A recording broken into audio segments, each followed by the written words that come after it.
Vous êtes déjà sur un chemin, tous, je suppose. Mais il vous arrive peut-être de vous demander vers quoi, vers où vous allez, et peut-être que vous vous demandez aussi si vous avez pris le bon chemin. Devant les incertitudes de la vie, il nous arrive même aussi de changer de chemin. C'est peut-être pourquoi nous voyons aujourd'hui des personnes aux situations confortables tout quitter pour se lancer dans l'achat d'un coin de terre et faire une culture biologique, ou bien acheter une grande maison, la transformer en chambre d'hôte ou en gîte. Peut-être que les gens recherchent un mode de vie meilleur, un contact plus humain avec la nature ou avec les autres, ou peut-être recherchent-ils tout simplement à se connaître eux-mêmes. Il y a des gens qui font des choix bien moins catégoriques. Il y en a qui se mettent au vert pour un instant, et je crois que notre région, et tout à l'heure on parlait de l'Ariège, est une région peut-être qui favorise cette démarche. D'autres font des séminaires dans des monastères ou des retraites à caractère spirituel. Pour d'autres, c'est comme le disait Éric, c'est partir sac au dos sur le chemin de Saint-Jacques-de-Compostelle. Le pèlerinage a toujours existé. Prendre un chemin spirituel, n'est-ce pas un pèlerinage? Beaucoup de gens sont attirés justement par le chemin de Saint-Jacques-de-Compostelle qui est jonché d'églises et de sanctuaires. Si pour certains c'est une performance sportive, pour d'autres, il revêt certainement autre chose. C'est un retour à l'essentiel, à l'authenticité des choses. Lorsque débarrassé du superficiel ou de l'artificiel, l'homme qui marche se trouve face à lui-même, face à l'être qu'il est réellement. Il est vrai que la marche donne le temps de réfléchir, de prier, de faire le point sur ce qui est utile ou inutile, sur nos priorités, de relativiser la vie ou même peut-être des situations dans lesquelles nous semblons parfois coincés. Le pèlerinage a un sens, un but, une motivation. Il conduit généralement vers un lieu sacré. C'est un moment de quête et de questionnement. Je n'ai pas l'intention de vous demander de prendre votre sac et de partir marcher avec moi maintenant, quoique je vous invite tout simplement à réfléchir sur le pèlerinage de notre vie. Alors je vous pose une première question. Sommes-nous là, nés uniquement pour grandir, travailler, bâtir une famille, prendre la retraite et disparaître? Ça vous fait sourire? Non. Comme je viens de le dire, notre vie est un pèlerinage. Nous sommes tous des pèlerins en quête de vérité. Qui sommes-nous? Pourquoi sommes-nous là? Lorsque la pensée marche avec Dieu, l'union constante de Dieu et de l'homme se révèle et nous mène dans le grand chemin de la sainteté et du vrai bonheur à la découverte de qui nous sommes réellement. Cette quête a toujours existé. Je vais commencer par Jésus. Lorsqu'il est né, une étoile annonçait l'endroit précis où il se trouvait. Qu'est-ce qui s'est passé alors? Cette lumière resplendissante a attiré des bergers qui se trouvaient dans les alentours et ils sont venus s'incliner près de l'enfant couché dans la crèche. La Bible parle aussi des mages venus, eux, de bien plus loin, d'Orient, qui furent conduits à voir et à suivre l'étoile du matin qui éclaire le chemin menant, nous dit la Bible, à l'harmonie éternelle. Peut-être plus près de nous, certains d'entre vous connaissez-vous le conte des Santons de Provence. il retrace de manière actualisée la naissance de Jésus. Y sont représentés le boulanger, le poissonnier, la marchande de légumes, le gendarme et aussi le voleur. Attirés par cette étoile située au-dessus de l'enfant Jésus, ils se trouvent soudain tous touchés par cette lumière et soudainement transformés. Ils apportent au pied de l'enfant Jésus tous les meilleurs produits. Ils se sentent soudainement transformés et animés par des sentiments de générosité, de bonté, de bienveillance, de charité, d'honnêteté, qu'ils ne soupçonnaient même pas avoir. Ils se découvrent soudainement différents. Cette lumière, dit la Bible, est l'annonce de la bonne nouvelle, qui est pour tout le peuple le sujet d'une grande joie, c'est qu'il est né un sauveur, le Christ. Il y a à partir de ce jour-là, dans l'atmosphère ambiante, un quelque chose qui conduit les gens à aller vers cette lumière qui leur permet de devenir de meilleurs hommes et de meilleures femmes.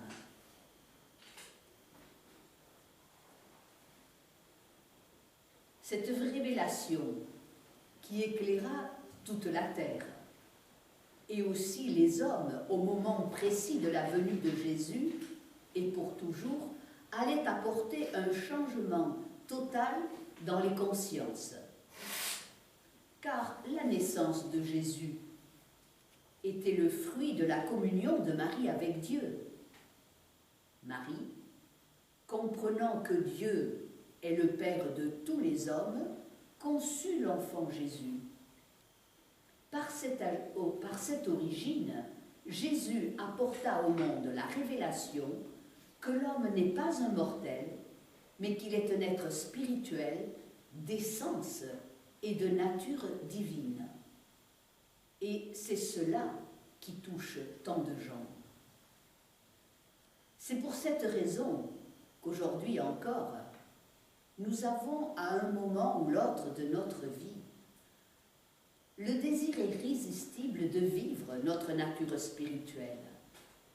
En fait, nous sommes tous à la recherche de ce lieu saint, ce lieu sacré qui existe dans le cœur de chacun de nous. Il est Dieu. Il est le divin en chacun de nous. C'est le Christ qui se révèle en nous. Voyez-vous, il n'est donc pas utile d'aller chercher bien loin ce qui est en dedans de nous. D'ailleurs, c'est certainement ce que Jésus a voulu nous dire lorsqu'il écrit dans l'Évangile « Sachez-le, le royaume de Dieu est au-dedans de vous. » Alors, je vais illustrer ceci par une vieille légende hindoue qui raconte qu'il y eut un temps où tous les hommes étaient des dieux. Comme ils abusèrent de leur divinité, elle leur fut retirée et cachée dans un endroit où il serait impossible de la trouver. Alors, il fut proposé de cacher leur divinité au plus profond de la terre, dans le plus haut sommet de la montagne, dans le plus profond des océans. Mais on se disait, l'homme allait être à même de creuser, d'explorer, de monter et de trouver la divinité cachée. Alors ils cherchèrent encore, et il fut décidé de cacher la divinité de l'homme au plus profond de lui-même, car c'est le seul endroit où il ne pensera jamais à aller chercher. Depuis ce temps-là, conclut la légende, l'homme a fait le tour de la terre. Il a escaladé, marché, creusé, exploré à la recherche de quelque chose qui se trouve en lui.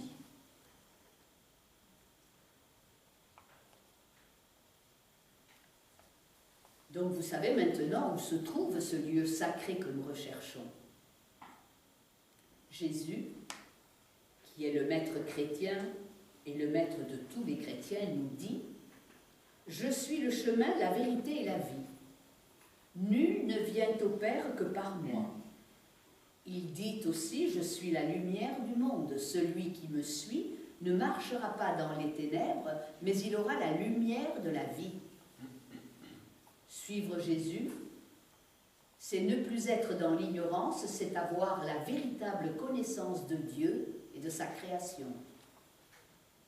Jésus, devenu adulte, accomplit son ministère. Les apôtres qu'il recrute étaient des gens comme vous et comme moi. Pierre et André étaient pêcheurs, Matthieu était au péage, et Jésus leur dit « Suivez-moi ». Ils ont laissé les uns leur filet, l'autre son emploi et l'ont suivi. Nous sommes tous destinés à vivre comme eux cette belle aventure, et c'est alors que notre vie s'illumine. Frédéric Lenoir, qui est un philosophe, sociologue, historien et directeur du journal Le Monde des religions, a écrit dans un article intitulé « Nous avons oublié le message de Jésus », a écrit ceci. Alors Frédéric Lenoir a écrit dernièrement que nous avons tous un besoin de spiritualité. Il dit que son besoin de spiritualité se traduit par la démarche d'être un disciple de Jésus, même si je suis très loin, dit-il, d'arriver à mettre son enseignement en pratique. Il conclut en disant « Tout chemin de la vie, c'est de passer de la peur à l'amour. » Voyez-vous, il n'est donc pas nécessaire de mettre un sac sur son dos et de partir. Mais la démarche intérieure à faire consiste à abandonner l'homme mortel que nous pensons être et qui généralement apporte peu de satisfaction durable. Cette démarche consiste à changer nos croyances, à abandonner nos manières de penser, nos manières de réagir, à abandonner nos émotions caractérielles, à débarrasser notre pensée de toute matérialité, de nos frustrations, de nos limites, de nos peurs. Alors, notre petit moi, ou plutôt notre faux moi ou ego, est dissous. Nous allégeons ainsi notre marche et nous pouvons découvrir avec bonheur qui nous sommes réellement. Notre véritable et seule origine nous est révélée. Nous avons tous à découvrir l'être divin, l'être spirituel, l'être merveilleux que nous sommes. Mary Baker Eddy a écrit « Il n'y a qu'un chemin qui mène au ciel, à l'harmonie. » Et en science divine, le Christ nous montre ce chemin. Il n'y a qu'un chemin, savoir Dieu et son idée, qui mène à l'être spirituel. Nous mener à l'être spirituel. Ce chemin nous conduit donc du matériel au spirituel, de ce que nos 5 sens nous présentent à ce que le sens spirituel nous révèle de la vie. C'est abandonner la conception matérielle de nous-mêmes comme étant descendants d'Adam et Ève, c'est nous identifier à l'être créé, à l'image et à la ressemblance de Dieu. C'est passer des ténèbres à la lumière, comme nous le dit Jésus. C'est donc passer de la peur à l'amour, comme nous le dit Frédéric Lenoir. C'est passer de la colère au pardon. C'est passer de la critique à la bienveillance. C'est passer du désespoir à l'espérance. C'est passer du mal au bien. C'est passer de la mort à la vie. C'est avancer vers l'absolu, Dieu, le bien, qui est en chacun de nous. C'est se découvrir être spirituel, se découvrir être de lumière, et Christ nous ouvre le chemin. Le récit biblique dit, il était né un sauveur, le Christ, la manifestation de l'amour de Dieu pour tous les hommes. Jésus n'est plus là, mais le Christ attire l'humanité vers la lumière, c'est-à-dire à la découverte de notre union à Dieu, dont nous sommes l'image et la ressemblance, comme nous le dit la Bible. Dans le livre d'études de la science chrétienne, Science et santé, avec la clé des Écritures de Mary Baker Eddy, Mary Baker Eddy écrit ceci. Jésus était un nom humain qui lui appartenait au même titre qu'à d'autres Hébreux, et que Christ, ou la divinité de l'homme Jésus, était sa nature divine, la sainteté qui l'animait.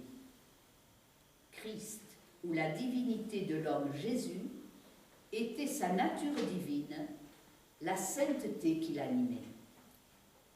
Jésus connaissait sa nature divine, il la vivait.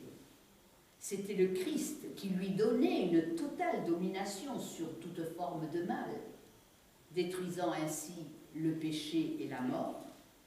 Il nous a enseigné et prouvé que le Christ est aussi notre véritable nature divine. Elle se manifeste en nous également, permettant la démonstration du pouvoir de la vérité sur l'erreur. Le chemin de lumière que nous cherchons tous consiste à vivre notre état divin, notre état Christ. Et c'est alors que les caractéristiques d'hommes mortels commencent à céder à notre nature divine. Notre vie humaine trouve dans cette manifestation plus d'harmonie, de bonheur et de paix.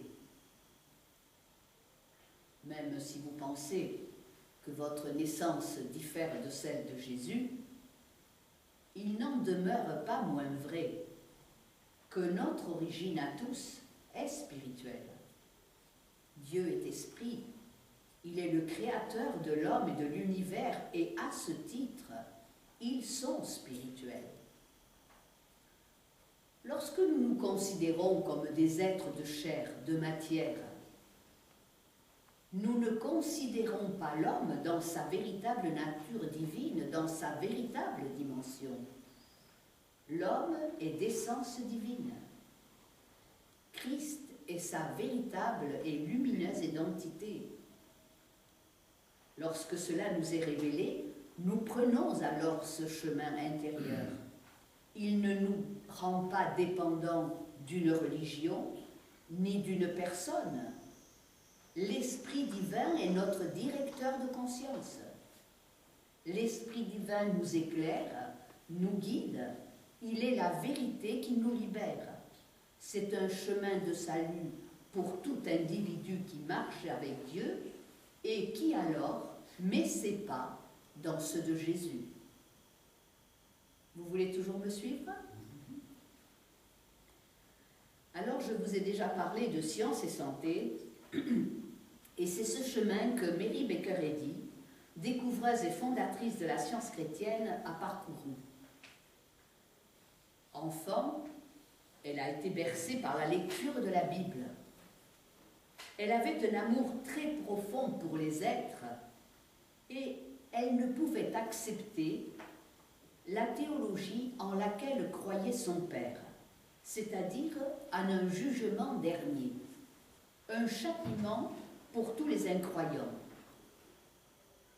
Elle désirait quitter ce chemin, abandonner cette croyance, car pour elle, Dieu était amour. Elle avait été guérie d'une forte fièvre lorsque, sur les conseils de sa mère, elle s'appuya sur la présence de l'amour de Dieu, comme elle avait l'habitude de le faire, cherchant toujours à être guidée par lui et à marcher avec lui. Elle écrit « Jésus était le chemin », c'est-à-dire qu'il traça le chemin pour tous les hommes. La Bible a été ma seule autorité, dit-elle. Je n'ai pas eu d'autre guide dans le chemin droit et resserré de la vérité. Et quiconque ouvre la voie en sciences chrétiennes est un pèlerin et un étranger qui trace le sentier pour les générations à venir. Elle était animée par ce désir d'ouvrir la voie aux autres. Elle cherchait le chemin qui la conduirait à soulager l'humanité souffrante. Elle s'intéressa à l'allopathie, à l'homéopathie, à l'hydrothérapie, à l'électricité et divers charlatanismes, mais elle dit qu'elle n'en recevait aucune satisfaction. Pas plus d'ailleurs que de la philosophie ancienne, ni de la philosophie moderne à laquelle elle s'intéressa aussi.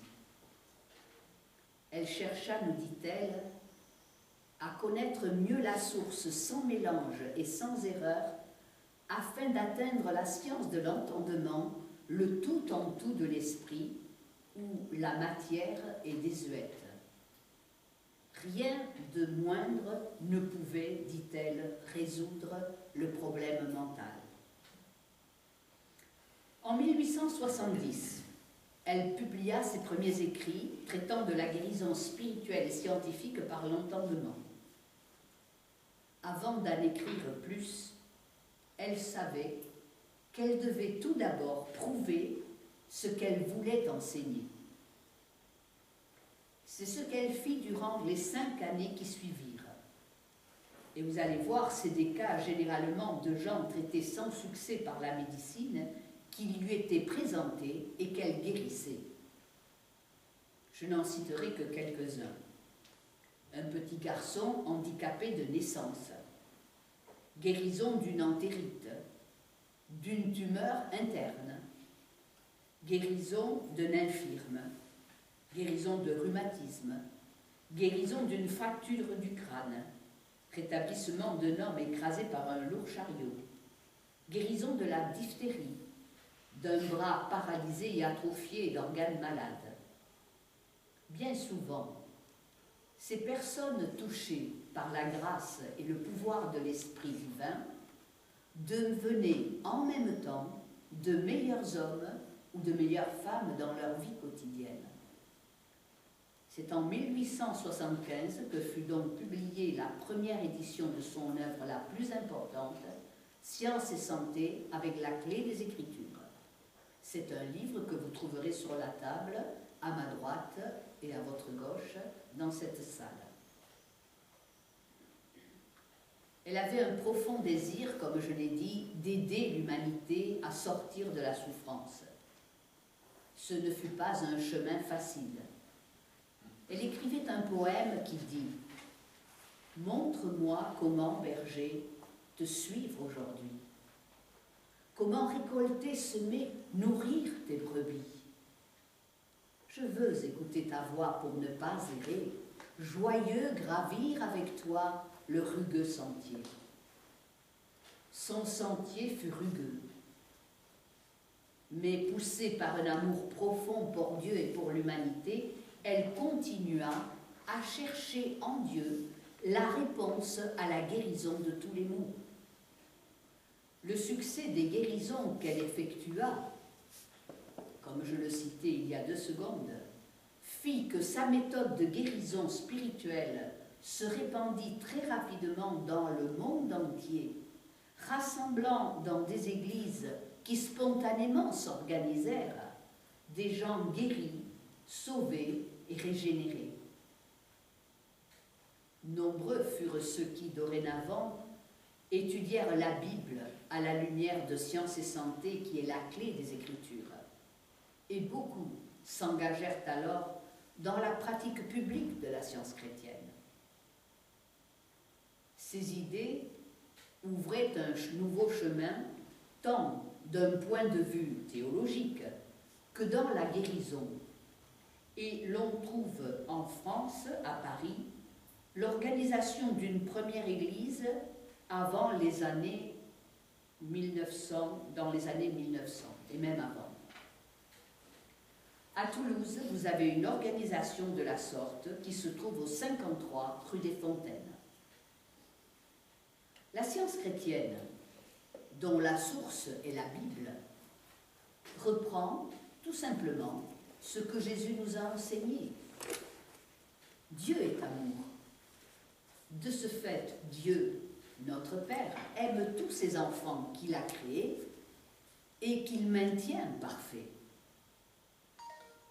En accord avec cette compréhension de son Père et de sa création, Jésus délivra les hommes de la maladie, du péché et de la mort, révélant leur nature spirituelle parfaite, jamais touchée par le mal. Or, rappelez-vous, Jésus nous a dit qu'il est le chemin. Il a enseigné, il a démontré que tous les hommes sont d'essence divine. En acceptant ce concept spirituel et en le vivant, nous sommes tout simplement dans le chemin de lumière que Jésus nous a indiqué. Seulement, nous n'avons pas à nous contenter de savoir et de penser que Jésus l'a fait à notre place et que nous n'avons donc plus qu'à le prier. Non, il a fait son chemin pour son propre salut, mais aussi pour nous servir d'exemple. Vous allez peut-être penser que le chemin de Jésus n'a pas été facile. Mais quel chemin, quelle vie, quelle expérience de vie, quel succès, quelle trace indélébile a-t-il laissé, quelle victoire sur la maladie, le péché, la mort, sur toutes les conditions matérielles et même sa propre mort. Ses disciples, qui étaient ses élèves, ont aussi, en suivant son enseignement, accompli des œuvres merveilleuses. En étudiant en profondeur tous ces enseignements de la Bible, Mary Baker Eddy et ses élèves ont aussi accompli de nombreuses guérisons et régénéré des vies en quantité, mettant en lumière l'état de l'homme parfait. Ces mêmes manifestations du pouvoir de Dieu s'accomplissent parmi les étudiants de la science chrétienne lorsqu'ils découvrent ce chemin qui les mène à leur nature spirituelle. Vous pouvez vous informer sur les praticiens de la science chrétienne que vous trouverez en France et également sur la praticienne de la science chrétienne que vous avez à Toulouse. Vous pourrez, auprès d'eux, trouver de l'aide si vous souhaitez expérimenter la présence de Dieu, le bien, dans votre vie et ainsi obtenir des guérisons. Je vais vous en donner un exemple. Il y a plusieurs années, un monsieur, encore jeune et très actif, souffrit d'un pied et très rapidement il fut handicapé pour marcher. Il consulta un médecin qui lui fit passer des radios. Elles révélèrent que les muscles de son pied étaient atrophiés, ce qui expliquait que son pied se balançait au bout de sa jambe d'une façon incontrôlée. Il avait des difficultés à marcher. Le médecin le dirigea vers un chirurgien car l'opération était la seule issue qui pourrait lui apporter la guérison. Cet homme craignait l'opération et se posait des questions quant aux résultats. Et dans son immeuble habitait un praticien de la science chrétienne. Ce dernier avait placé une plaque à l'entrée de l'immeuble et cette plaque côtoyait celle du médecin, qui avait été consulté à l'occurrence. Cet homme avait entendu dire que le praticien de la science chrétienne opérait des guérisons en priant. Il aimait à rencontrer ce praticien qui l'intriguait, tant il le trouvait toujours plein d'amour, affable. Aussi un jour, il prit le courage à deux mains et il alla le consulter. Il lui expliqua son problème, ses craintes et ses doutes de réussite de l'opération.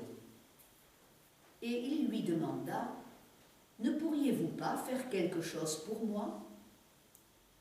À ce moment-là, le praticien le reçut dans son bureau et lui donna quelques indications sur sa manière de prier. Cet homme, qui priait aussi, apprit avec joie que Dieu l'aimait, et cela le réconforta énormément. Dieu voulait le bien pour lui, comme il le veut pour tous ses enfants. Cet homme, à partir de ce jour-là, comprenant qu'il était un enfant bien-aimé de Dieu, se débarrassa des peurs qu'il avait pour le mal qu'il avait fait ou qu'il faisait encore. Mais il apprit que Dieu l'aimait et que Dieu voulait tout ce qu'il y avait de mieux pour lui. Peu à peu, il se détourna de l'image matérielle qu'il avait de lui-même et porta ses regards sur l'homme de Dieu parfait qu'il venait d'apprendre qu'il était réellement. La prière consiste à savoir que Dieu est bon, qu'il est le bien infini et que nous avons tous droit à bénéficier des effets sans limite de sa bonté, mais aussi de son pouvoir. Cet homme fut très rapidement guéri. Il souhaita donc en connaître plus sur les enseignements de la science chrétienne. Le praticien l'aida dans son étude, et cet homme depuis étudie chaque jour et fréquente une église de la science chrétienne dans laquelle il s'est beaucoup investi, tant il a été reconnaissant pour cette guérison. Quelques semaines plus tard, il rencontra le médecin qu'il avait consulté quelques semaines auparavant.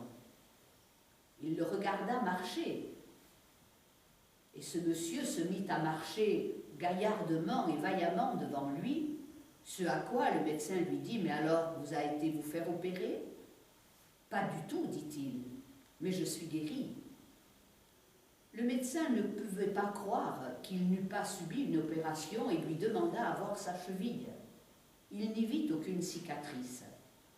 Alors, mon ami s'enhardit et lui dit « Vous savez, à côté de votre plaque en bas, il y a la plaque d'un praticien de la science chrétienne. J'ai été le consulter, il a prié pour moi et j'ai été guéri. » Le médecin, qui jusque-là était sceptique et nourrissait des relations pas très courtoises avec le praticien, changea à partir de ce jour-là complètement d'attitude. Il faut le reconnaître, c'est parfois seulement lorsque nous avons un problème, lorsque nous sommes mal dans notre vie ou dans notre corps, que nous nous ouvrons vers d'autres solutions ou vers d'autres chemins. Voyez-vous, dans la guérison spirituelle, nous ne partons pas d'une base physique ni de lois matérielles. Nous partons de Dieu et des lois divines.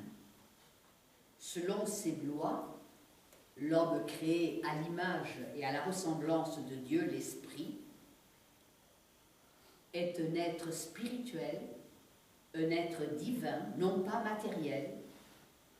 À ce titre, il peut revendiquer d'être harmonieux, parfait, semblable à Dieu, incapable de pécher, d'être malade et même de mourir. L'être de Dieu est l'expression de la vie éternelle.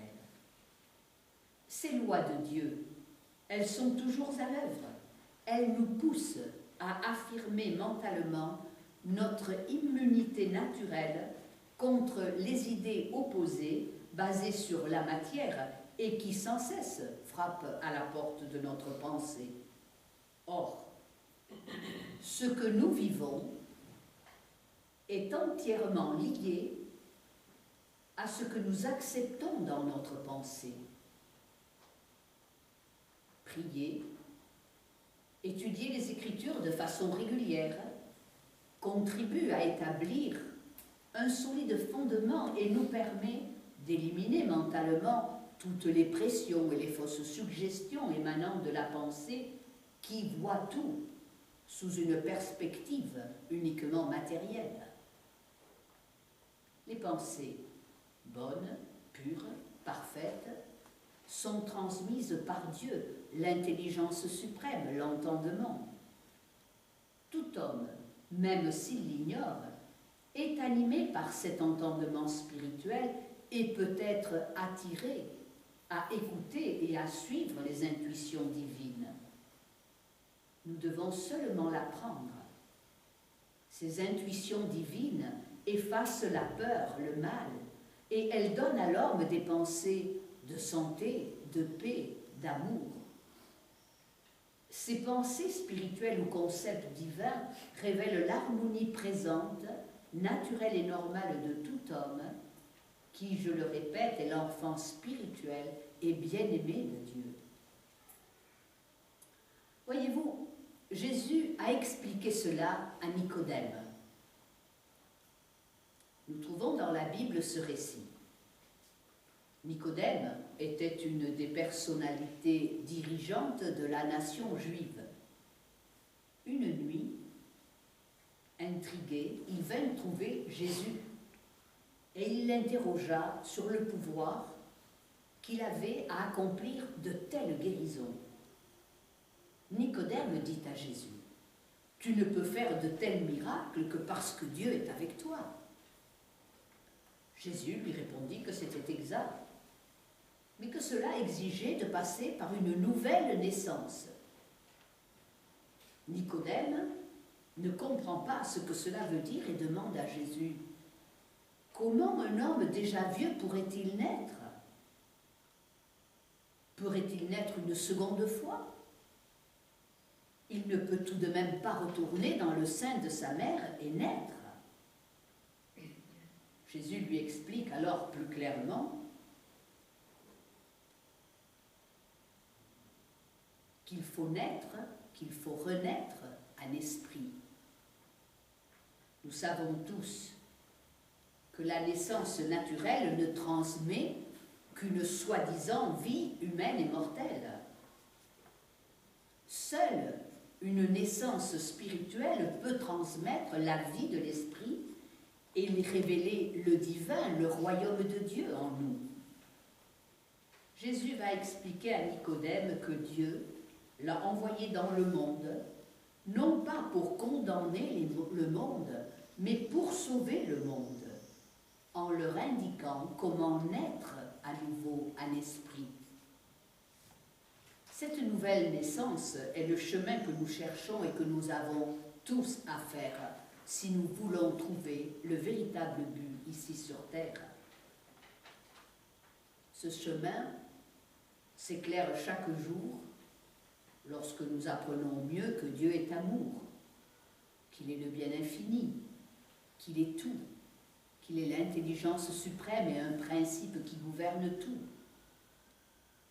La conscience éveillée à cette nouvelle compréhension de Dieu est spirituelle. Elle émane de l'âme, de l'esprit, et c'est là que commence la nouvelle naissance. Naître à la connaissance de l'homme spirituel. Cependant, il faut être déterminé dans le chemin que nous choisissons. Il y en a beaucoup de chemins. Le mal sous différentes formes, des pensées mauvaises, des traits de caractère négatifs et fâcheux, dangereux même, le prétendu homme mortel tente de s'imposer et de nous dominer, et il nous encombre beaucoup pour avancer.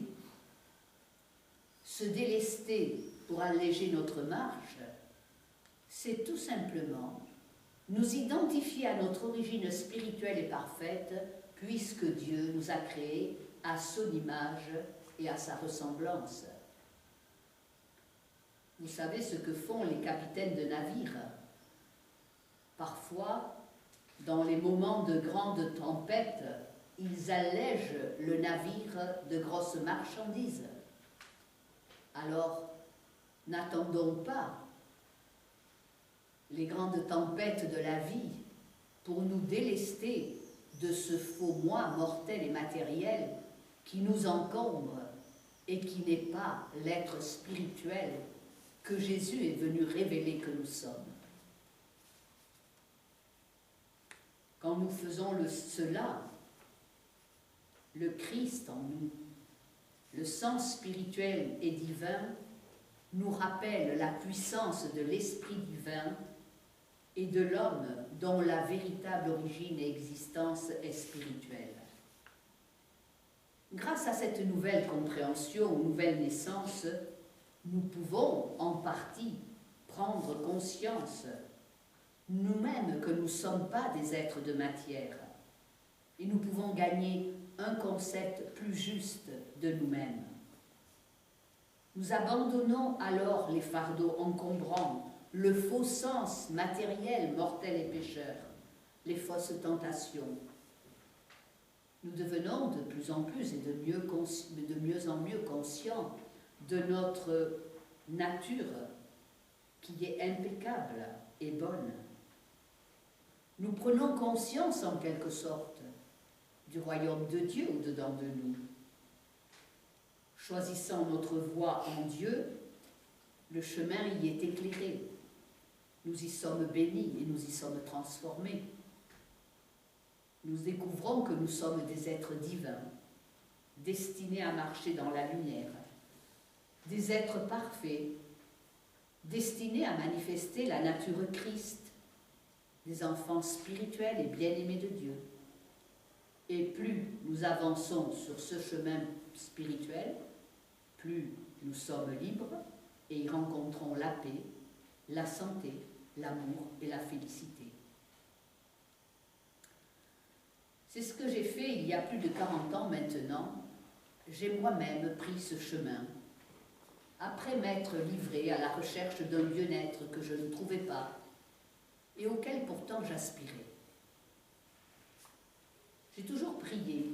Je me demandais pourquoi je n'avais pas de réponse, selon moi, favorable à mes prières. Je fréquentais régulièrement l'église dans laquelle j'avais été élevée. J'assistais à des pèlerinages. Je participais à des processions vers des lieux particuliers. Je n'avais pas des réponses de Dieu et je me demandais pourquoi, mais je sus plus tard qu'à mon insu, il veillait sur moi et il me guidait cependant. Au cours de ma recherche, je me suis ouverte à d'autres lectures et à d'autres points de vue. J'ai vu que je priais pour qu'une solution intervienne de l'extérieur. Je compris que je ne pouvais pas prier pour être exaucé de mes souhaits plus ou moins justes ou égoïstes, mais que la prière devait m'apporter la confiance dans la présence et dans la puissance de l'amour de Dieu, au point que je pouvais tout simplement lui confier ma vie, le suivre et lui dire tout simplement que ta volonté soit faite. Je savais qu'inévitablement, il me conduirait pour ce qui était le mieux pour moi. Ce mieux, j'ai commencé alors à le comprendre, ne se mesurait pas en bienfaits matériels que je pourrais obtenir, mais par un désir plus grand que ma vie et mes pensées et mes actes soient de plus en conformité avec Dieu, qui est le bien. Je devais alors me rendre compte que j'avais beaucoup de peur. J'avais peur de la maladie, j'avais peur de ne pas réussir ma vie. J'étais ambitieuse et têtue dans mes objectifs, manquant de considération souvent pour le succès des autres, développant des sentiments de frustration. Et malgré tout cela, j'étais animée d'un grand désir d'élever mon cœur et mes pensées vers la pureté, vers un absolu que je cherchais, mais que je cherchais à l'extérieur, alors qu'il était tout proche.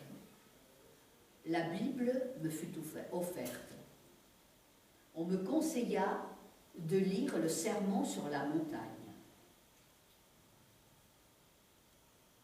Jésus nous dit, « Vous êtes le sel de la terre, vous êtes la lumière du monde. » Je me souviens d'avoir dit à l'ami qui m'avait prêté la Bible, « Mais il ne s'agit pas de nous. » Et il me dit, mais crois-tu que lorsque Jésus s'adressait aux milliers de personnes qui étaient devant eux, devant lui, n'étaient-ils pas des gens comme toi et moi? Waouh, cela m'étonna beaucoup de penser que j'étais le sel de la terre et la lumière du monde. Cette vérité, je commençais à l'accepter, mais je comprenais aussi que je devais surtout la vivre. Dans ce même chapitre de la Bible, Jésus dit « Étroite est la porte. Resserrez le chemin qui mène à la vie, et il y en a peu qui les trouvent. » Je me réjouis aujourd'hui d'avoir pris cette porte étroite, ce chemin resserré. Il m'a donné la possibilité de connaître Dieu, le bien, l'amour infini, tout-puissant et toujours présent. Il m'a permis d'abandonner des sentiments, des traits de caractère négatifs et nocifs, qui, je m'en suis rendu compte, nuisaient à ma vie, et ils étaient, pour moi, sur mon chemin, des épines qui me faisaient bien mal. J'ai vu la nécessité et aussi la possibilité de vivre plus en tant qu'enfant de Dieu, de vivre le divin, le parfait qui est en chacun de nous. Cet être divin possède toutes les qualités et il y a, comme je le disais, non seulement l'amour, la fraternité, la compassion, la tolérance, mais aussi la santé. Marcher avec Dieu, c'est vraiment avoir la révélation de Dieu avec nous. Depuis le jour où j'ai pris ce chemin spirituel, vous vous en doutez, j'ai connu les expériences que rencontre tout un chacun. J'ai rencontré des difficultés et j'ai dû passer de la crainte à la confiance, du chagrin à la paix, du découragement à l'espérance et aussi de la souffrance à la guérison. Mais cela m'a rendue plus forte dans ma foi, m'a donné une compréhension meilleure de Dieu et de mon unité avec lui. J'ai été bénie, guérie, régénérée. Et je continue de progresser dans cette voie qui a donné à ma vie une direction et une dimension spirituelle et merveilleuse.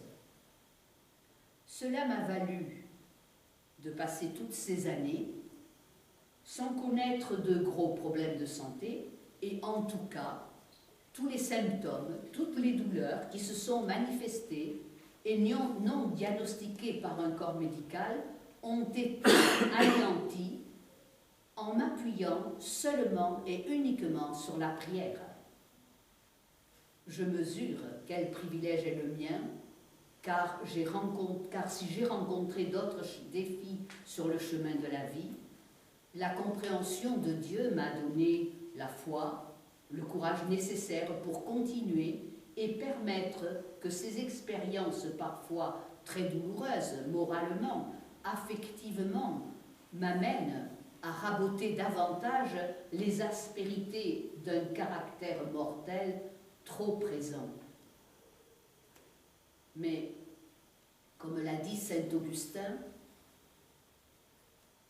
il nous dit « Il vaut mieux suivre le bon chemin en boitant que le mauvais d'un pas ferme. » C'est peut-être ce que j'ai fait, mais cela m'a conduite, et je rends grâce à Dieu, à vous raconter cela ce soir. J'ai dû m'approcher un peu plus de l'humilité, du pardon, de la compassion, de la tolérance, etc. Et ainsi laisser ma vraie nature spirituelle se révéler. Je continue l'expérience de la nouvelle naissance, mais croyez-moi, ça en vaut la peine. Je tiens à préciser que mon cas n'est pas unique. Il y a des milliers de scientistes chrétiens à travers le monde qui, en découvrant que Dieu est leur véritable origine et qui ont découvert leur nature spirituelle, ont pu expérimenter tous les bienfaits du royaume de Dieu au-dedans d'eux. Ainsi, nous nous débarrassons de la croyance fausse, lourde et encombrante, que nous sommes des mortels pécheurs, pour découvrir que nous sommes tous des enfants bienheureux, des enfants de Dieu aimés et sans cesse bénis par notre Père, et cela change toute l'existence.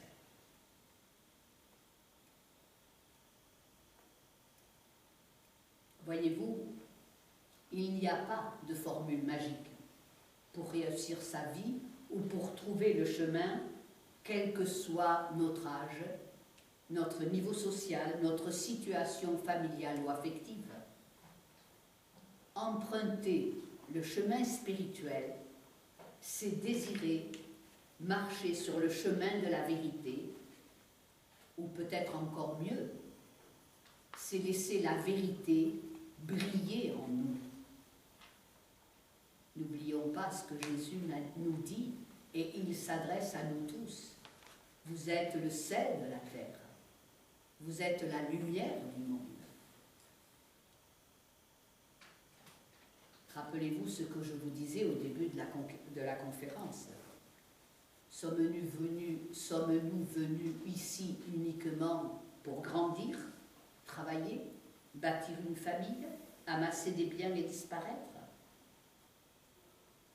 L'intérêt de notre vie est dans le pèlerinage spirituel.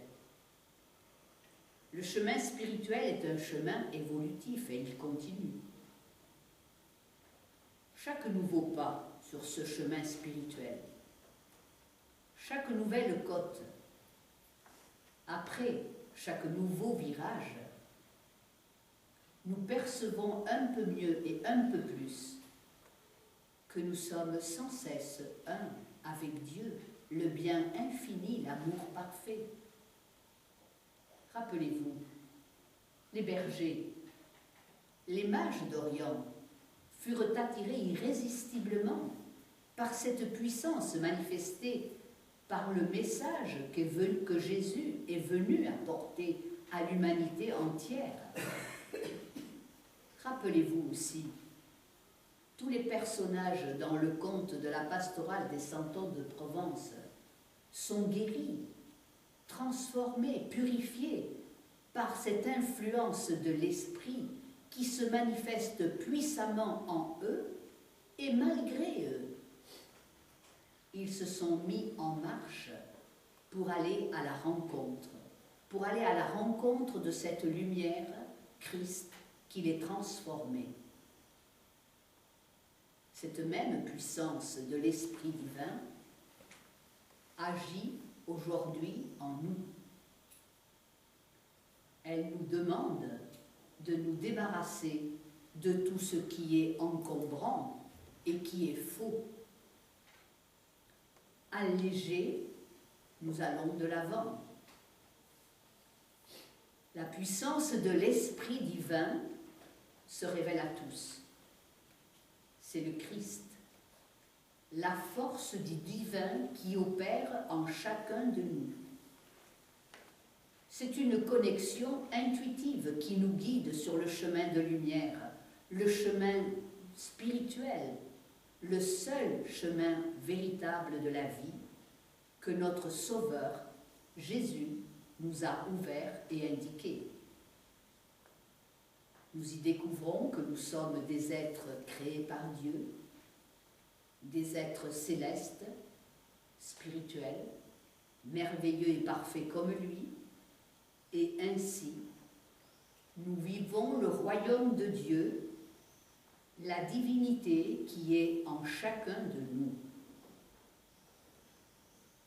Vous pouvez commencer ou bien continuer votre pèlerinage. Il vous mène à ce lieu saint et sacré qui est en vous. Je vais terminer par cette phrase de Paul,